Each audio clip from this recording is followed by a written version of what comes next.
At eto na nga po, nasagap na nga po ni OG Diaz ang naging pakiusap ni Stel sa 18.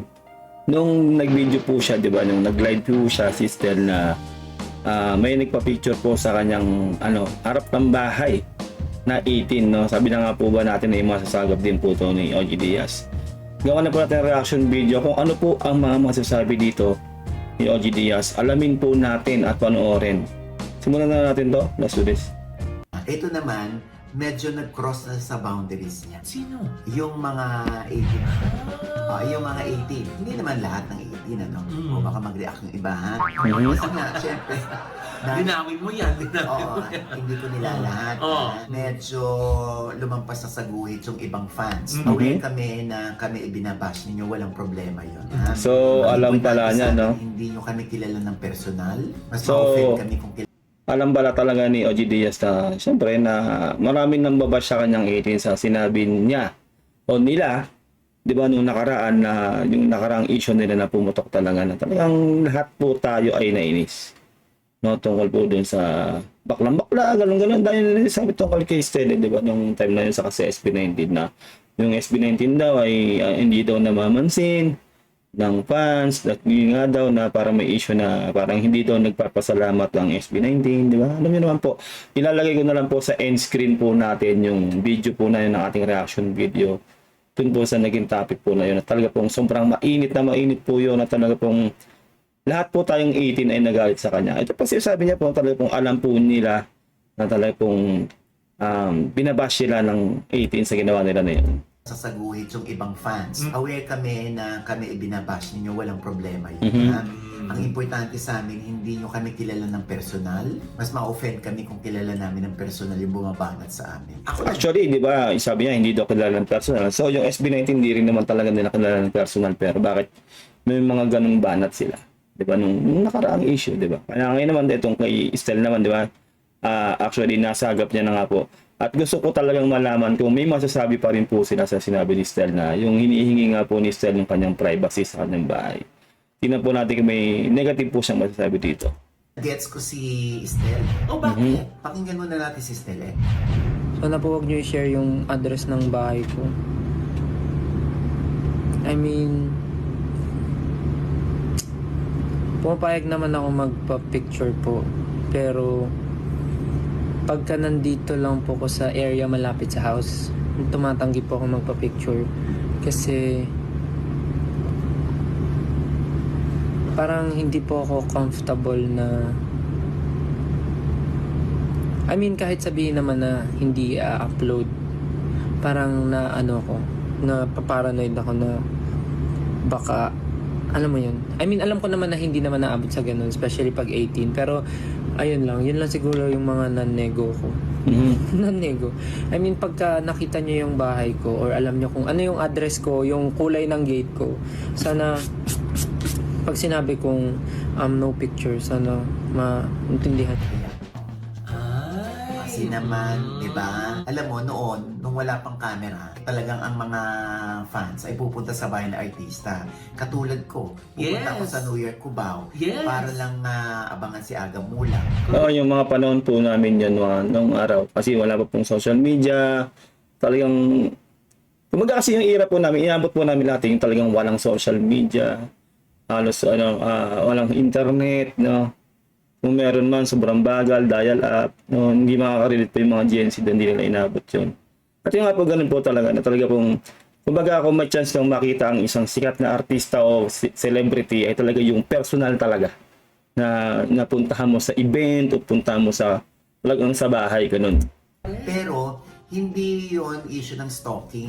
Kasi wala kami ibang venue para puntahan si Aga. Kundi sa bahay, sa harap. Hindi naman para pumasok kami doon para i-invade namin yung privacy. Hindi, nag-iintay lang kami sa labas ng gate. Kaya ngayon po, kumbaga, yung dating nangyayari, hindi na po ubra yun. Parang magiging talagang either doxing na yon o talaga pong stalking, no? Kumbaga, kasi may social media na eh. Pwede mo naman silang makita talaga sa post, no, pagpo-post ng mga artista o ng celebrity, di ba? Pag talagang pupunta ka talaga sa mismong lugar niya o bahay niya, talaga pong hindi na po maganda tingnan ngayon yun, no? Pwede mo naman silang puntahan siyempre sa event, yun, siyempre, kung talagang bibili ka ng ticket para mapanood mo sila, ganun, no? Pero iba na po kasi talaga pag talagang pinupunta mo ngayong era na to, no? Sa bahay mismo, para nag-aabang ka sa bahay. Hindi na po talaga maganda yun dahil marami na pong avenue, marami na pong paraan ngayon kasi para talaga masubaybayan mo yung mga paborito mong artista o celebrity. Through social media lang po, sobrang tad-tad na po talaga ng mga yung mga social media platforms, no? TikTok, Instagram, Facebook, YouTube. Marami na pong paraan, no? Pero pag talagang pinunta mo sa bahay, ibang usapan na po talaga yun. Kaya mga 18, no, talagang wag nyo na pong gagawin yun, yung may gumawa po ng ganun kay Stel, di ba, na pinuntahan. Talaga pong nagpa-picture sa bahay niya at yun nga, nakita ka rin ni Stel na talaga pong patago pa talaga na binibideo siya o pinipicturean. Lalo na po, siyempre yung gate niya, makikita yung address na. Iwasan na po natin yan para po sa privacy rin na ni Stel o ng mismong Mahalima o kahit sino pa pong celebrity yan na ina-idolize niya. Huwag niyo pong gagawin yun. Araw na yun, Doy, wala naman kami mga camera. Sockmed. Oo, wala namang sockmed doon. Papapicture ka, lalabasin ka lang ng artista sa harap ng bahay. Pero, Dudungawin ka lang. oo, di ba? wala naman nagpo-post na dito nakatira si Aga Mulak. Kasi wala naman sockmed nung araw. Tama. Ngayon, iba na. Siyempre, yung mga tao, may iniingatan at inaalaga ang mga privacy. So, Tama. dapat ibibigay natin yon sa kanila. So far wala pa pong kasi alam ko po talaga yung style nila, 'di ba? Nakarang ni-react natin na una anuhin nila, 'di ba, yung gagawan nila ng butas tapos badang huli ay pagsasaltaan nila na maganda. Kumbaga babawiin nila, parang nagiging gaslighting, no. So far po wala pa pong ginagawang ganun dito si OG Diaz. Na sana naman ay matuto sila na pag wala namang talagang dapat issue, ay wag na po nilang bigyan ng issue, no. Kumbaga, pagbigyan na lang sana sila ng awareness, no, tulad po sa nangyayari ngayon o talaga pong nangyayari dito kay Stel. Lahat, generally speaking, o baka naman mag-emote na naman yung ibang 18. Generally, Actually, hindi naman nag-i-emote. Yung mali yung sinasabi niya, nag-i-emote do 18. Normal po kasi, pinangangalagaan ng 18 yung idol nila, di ba, yung idol namin. So, kasi hindi naman kasi ganun yun eh. Kumbaga, alam ng 18, unang-una yung 18 mismo nakakalang kung ano talaga mga ugali o anong totoong nangyayari sa fandom o sa mismong SB19. Kaya hindi mo pwedeng sabihin nagdadrama o whatever ang 18. Kumbaga, totoo lang yun talaga na dedepensahan nyo ng 18 kasi nga, hindi ganun ang pagkakilala ng 18 sa SB19. Di ba po? Kaya mali yung termino niya na nagdadrama. Di ba? Kahit sino po, kumbaga, parang kasi ang 18 sa SB19, parang pamilya na eh. Di ba? Walang 18 kung walang SB19, walang SB19 kung walang 18. Ganun yun eh. Poprotektahan nila ang isa't isa. Di ba? Kumbaga, isa yan eh. Pamilya na yan. Di ba? Kumbaga, kahit ikaw, kung may kapamilya ka na mahal mo sa buhay, na ginagawa ng ganon, magre-react ka din, pero hindi drama yun. Real talk yun. Kumbaga talagang yun yung nararamdaman mo, kailangan mong gawin yun dahil ginagawa ng issue yung kapamilya mo. Di ba? Ganun yun. so dapat ibibigay natin yon sa kanila. Lahat, generally speaking, o baka naman mag-emote na naman yung ibang Hindi emote yun. 18. Generally speaking, dapat ganon. Even the phone numbers. Yes. Siyempre, may tinatawag tayong Data Privacy Act. Tama. Tsaka yung Safe Spaces Act. Ayun po, yun pa po, para rin, sabihan ko lang din yung ibang 18 na medyo lumalagpas sa linya, sa pag-idolize sa SB19 at sa kahit sino pa pong mga artista celebrity. Huwag niyo pong gagawin yun. Dahil ito nga po, may batas po, Safe Spaces Act. Pwede po kayo mademanda niyan. Sobrang grabe na po yung higpit po ngayon. Na actually maganda rin po kasi yan dahil talagang invasion of privacy na. Andun po tayo, public figure po sila. Talaga pong napubliko po yung buhay nila bilang celebrity sila. Pero sobra na po yun, yung talaga pong i-invade mo na talaga yung sobrang tinding privacy nila. Yung bahay, yung address, di ba? Maling-mali na po talaga yun. Kaya 18, wag na po natin gagawin. Lalo po dun sa pinapakiusapan ni Stel na yun, na talaga pong nagpipicture pa yun sa kanya kahit sinabi niya ng hindi. Kahit nag-no na siya, patuloy pa rin ginagawa. Sinabi pa ni Stel dun na talagang nakatambay na po sa opisina nila na wala na nga pong nagagawang kundi bantayan sila doon, di ba? Huwag nyo na pong gawin yung 18, nako. Do better, gawin yung makabuluhan ang buhay nyo, mag-aral kayo mabuti, magtrabaho kayo.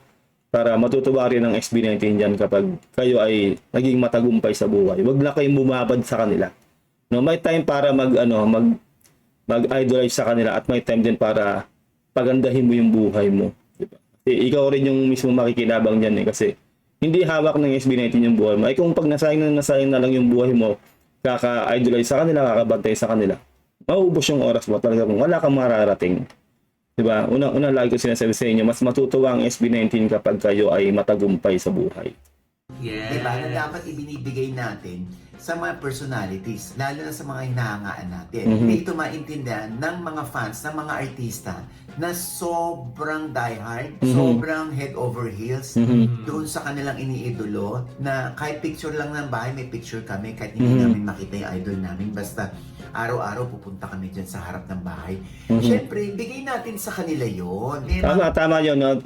Ito yung umagri ako sa kanya. No? Na so far, wala pa naman siyang matinding sinasabing negative dito sa issue kay Estelle. No? Na okay naman na para sa akin nung gantong sinasabi niya na tama talaga yun. Lahat tayo kahit tayong ordinaryong mamamayan. No? Magbigay tayo ng privacy sa mga buhay-buhay natin. No? Lalo po sa mga 18. No? Bigyan niyo ng privacy yung idol natin, no? yung Mahalima. Wag po natin isagad yung kaalaman natin. Hindi naman po tayo bibigyan ng corona kung tayo yung unang nakaalam sa bahay nila, tayo yung unang nakakita sa kanila sa umaga, tayo yung huling nakakita sa atin sa kanila sa gabi bago sila matulog, diba? Gawin yung makabuluhan yung buhay nyo. May oras para sundan sila. Hindi yung 24/7 para ka ng CCTV na nakabantay sa kanila. Mali po yun. Gawin yung produktibo ang buhay nyo. Huwag yung ikulong lang sa pag-a-idolize sa SB19, mali po yun. Kasi nga po, itong si Estelle na nga po mismo, di ba nagsabi na hindi po siya natutuwa na pati po yung bahay niya, na talagang pinakausapan niya na talaga pong ganun pa rin yung ginawa. Sana doon kay ate, no, na talaga nag-sneak pa rin ng photo, no, o ng picture, o ng video, kung ano man yung ginawa niya sa bahay ni Estelle. Ay, wag mo nang i-post yan na talagang matuto ka na. No, at sa mga 18 na tumatambay po sa opisina ng SB19, wag yun na pong gawin yun. Kasi mismong SB19 na po, member na po ng SB19, nagsasabi si Estelle, di ba, na hindi po nila gusto yun. Di ba? May panahon po para sundan o talagang idolin sila, pero wag naman po yung 24/7 na halos bantayan nyo na sila, di ba? Maling-mali po yun. Mga lokasyon naman, may mga pagkakataon naman na nagpaparaya ang mga artista. Pero yung kanilang bahay, huwag niya magkukunan. Tama. Huwag niyong isi-share. Huwag Yun yung i-share pinapakiusap yung ni info. Steph. Yung for security reasons, Tama. diba? Kumbaga kung alam mo na, o di sa'yo na lang. Kailan lang, di ba? Kung nabalitaan nyo, ako na kasi nabalitaan ko yung bahay ni Teddy, yung host ng Showtime, di ba? Na inakyat yung bahay nila, ninakawan sila nang wala silang kaalam-alam. Di ba? Pwedeng ganyan din po kasi hindi naman po natin masasabing lahat na lang ng nakabantay kay Estelle o sa SB19, di ba? Ay puro fans, no? Maaari syempre pag kumalat yung address, di ba? Nalaman, manmanan ng mga masasamang loob. Hindi lang po, hindi naman po sa di ba? Eh kung hindi lang siya nakawan, whatever, baka gawan ng masama, di ba? Yun yung po iniiwasan natin, na wag naman po sana mangyari. Kaya yun po yung sinasabi ni Estelle, di ba, na wag naman po yung ganun. Kasi talagang mapaparanoid ka eh. Una-una, hindi nga ordinaryong tao si Estelle. Celebrity siya. Sikat. As in, sobrang sikat. Siyempre kapag kumanap yung address niya, nalaman na doon siya nakatira, lalo't di natin alam kung siya lang bang mag-isa doon, kaya kung may CCTV pa talaga doon, o talaga pong may security siya doon, alam niyo yun, di ba? Maraming pwedeng masamang mangyari. Na kaya iwasan po natin yan. Una-una, pinag-iingatan nga natin ang Mahalima, di ba? Kasi kung talagang idol mo sila, hindi mo nanaisin na may masamang mangyari sa kanila. Kaya bilang 18, no, at bilang may platform, ako po, may platform po tayo dito ngayon sa YouTube, no. Yun, wawarningan ko po ulit kayo, no. At actually, hindi na dapat eh. Dapat kayo na common sense, no. Huwag nyo na pong gagawin yun. Huwag nyo po silang bantayan. May panahon po para idolin sila, no. Huwag pong ibuhos ang buong buhay nyo sa kanila. Sobra na po yun. Lahat po ng sobra po ay masama. Kaya yun nga po, ingatan po natin sila at huwag na po natin gagawin yung mga bagay na gano'n na baka pwedeng ikasama nila dahil lalo na po sa security nila. Wag mo nang i-broadcast sa buong mundo na ang galing-galing mo, ikaw may picture ng bahay ni Stel, di ba? Na ipinost mo. kasi Hindi mo naisip na paano kung dumugin siya ng ibang tao? Paano kung may mga masasamang may intention sa kanya? Di alam na agad kung saan siya pupuntahan. oo, di ba? Diba? Diyos ko, yung Google Map nga, di ba? Meron ng mga, yung di mo alam saan nanggagaling yung camera, pero yung sinesearch mo, nakikita mo yung bahay mo, yung bubong ng bahay mo. Di ba? Ayun ang di nila alam. Meron ano yung sa Google Map, merong sasakyan na may camera na umiikot sa buong lugar. Meron na may naglalakad yung tao. Maraming ganyan na para makita yung mapa. No, hindi yata alam ni OG Diaz yun na ganoon nakatindi yung technology. Di ba nakakatakot na sa mga panahon ngayon kaya may mga ganyang batas. So dapat igalang natin yan. Hindi lang sa mga 18s, no? Hindi lang sa mga fans, no? Sa lahat. Alam mo, kahit nga magkakaaway, hindi naman binobroadcast yung phone number. Hindi binobroadcast yung mga address eh. Kasi Tama. alam naman nila na pwede silang mademanda. Tama. Sana irespeto natin yung boundaries ng mga artista. Hindi lang kay Stel, sa lahat. Yes. Kahit Kung hindi artista. Kung mahal natin sila, alagaan po natin sila, di ba? Oo. Kung talagang mahal natin sila. Kasi ayaw nyo namang makompromise po yung Tama. kanilang safety, yung kanilang security, di ba? Correct. Ayaw nilang mapahamak din sila. Gusto Tama. niyo ba mapahamak yung mga iniidolo niyo? Siyempre hindi. At saka syempre, di ba, pagdating mo sa tahanan mo, gusto mo magpahinga. Eh kung Tama. magkakaroon ka ng stress at anxiety na ang daming tao sa labas, O yun pa, no, kumbaga, although totoo na, kumbaga, yung buhay nila, open book na yan kasi celebrity nga sila eh. Pero, bilang fan ka, ibigay mo na sa kanya yung katiting na privacy na yun. Na, di ba? Kasi bahay na yun eh. Di ba? Doon yung pahinga niya na talaga eh. Huwag mo nang i-invade yun. Sobra na yun pag ganun. No, na, which is, para sa akin sa takbo ng programa niya ngayon nito ni OG Diaz dito po sa video na to, no. So far wala po siyang negative na nasasabi. Kung ganto ba naman, no, Mr. OG Diaz, yung gantong topic ay nabibigay ka nila ng awareness na wag ganito, wag ganyan, okay po to sa amin. Sana lagi na lang pong ganito, no, kasi po wala naman po talagang issue. At ang totoong nakakaalam po talaga kung ano man ang nangyayari sa fandom o sa SB19, kami pong mga 18 yun. No, kaya yung mga balita na medyo may pahaging, may mga ganito, lalo yung nakarang naging issue nyo sa SB19 at kay Stel, hindi po maganda yung ganun, no, para, sinabi ko nga doon sa video na yun, di ba, hindi nyo na kailangan ng clout dahil meron kayong 1 million subscriber at siyempre sikat po kayo, Mr. OG Diaz, no. Kaya, saludo ako sa inyo ngayon sa video nyo na to dahil wala po kayong sinasabing negative about kay Stel o sa SB19. or meron na pala mga umaaligid na hindi mo alam na masamang loob. Di ba nakakadagdag sa yung pagkapraning? Nakakapraning yun eh. Di ba marami nga nagsasabi na huwag kang mag-video kahit mga kwarto mo. Kasi di ba naaaral nila yan pag gagawang kanila ng kagagahan. Ayun nga, kumbaga, kahit kaming mga content creator, kahit yung ordinaryong tao, mga ordinaryong tao, minsan nag-aalangan na rin tayo mag-video ng kumbaga, lalo po ako, no, yung privacy talaga. Kung ano nang ipakita ko sa social media yung nangyayari sa buhay ko. Sobrang, kumbaga, 0.5% pa lang po talaga yun eh. Kumbaga, yung gusto ko lang ipakita. Di ba? Kasi marami na pong masasamang loob po talaga. Although hindi po tayo sikat, di tulad ng SB19 o sinong celebrity, no? Kasi po, tayo mga ordinaryong tao, tayo rin yung unang-unang nakakaranas din ng ganyan. Akyat bahay, yung mga holdapper, di ba? Tayo nakakaranas din eh. Diba? Kaya ingat din kayo, no, sa mga nanonood po ngayon, sa mga 18 na nanonood ngayon, sa mga mapapadaan po dito sa aking video na to. Nag-iingat po kayo. Wag po kayong basta share ng share. Lalo pag bakasyon, di ba? Wag po kayong magpo-post ng video o ng status na updated. Halimbawa, pupunta kami sa ganito. Wala kami ngayon sa bahay. Yung ganun ba? Yung sobrang real time. Wag real time. Kasi pag nalaman nyo ng mga masamang loob ng akyat bahay, malalaman nila, wala ka sa bahay. Di ba? Mananakawang ka talaga. Yung mga tipong ganun. Kumbaga, pag nag-post ka na lang ng bakasyon mo, yung tapos na, kung maaari, yung hindi in real time. Yun po yung gusto ko lang sabihin, no? Para po babala. Lalo na po ngayon talaga ang hirap ng buhay. Marami po talagang gumagawa ng hindi maganda. No? Yun nga po kung sakaling aalis din kayo ng bahay nyo, timbrehan nyo yung kapitbahay nyo, kung close yung kapitbahay nyo na, alis kami, pwede pakisilip-silip yung bahay, gano'n.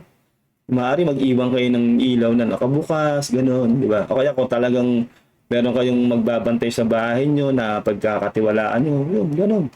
Huwag nyo pong i-announce yung bakasyon nyo or whatever kung anong gagawin nyo sa buhay nyo in real time, lalo kung hindi ka naman vlogger. Yung mismo mga vlogger nga, di ba, hindi naman in real time talaga eh. Yung kanilang pagpo-post ng buhay nila, yung ginagawa nila sa buhay nila eh. Di ba? Tayo pa kaya mga ordinaryong tao lang. Di ba? Wag po ganun. Para po sa safety na rin yan ng inyong mga tahanan at syempre ng inyong mga buhay-buhay dahil mahirap na po. Lalo po sa panahon ngayon, sobrang hirap ng buhay. Diretso na po natin to.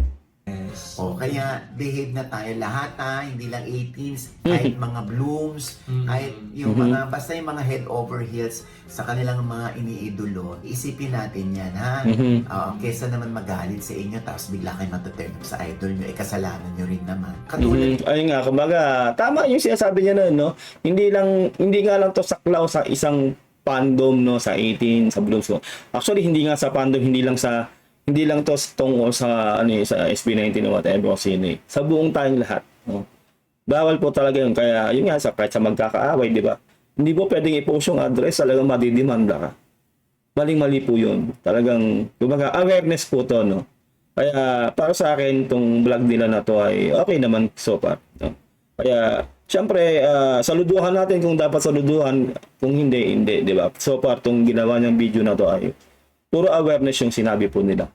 Para talagang maging aral din dun sa mga ibang 18, no, na lalo yung sinabihan ni Estel na wag niyo pong gagawin yun dahil marami pong pwedeng mangyari talaga. Lalo po hirap ng buhay ngayon, maraming masasamang loob na gustong gumawa ng mga hindi karapat-dapat na bagay para lang makakuha sila ng mabilisang biyaya, which is hindi naman po biyaya pag ganun kasi po gumawa ka ng masama, di ba?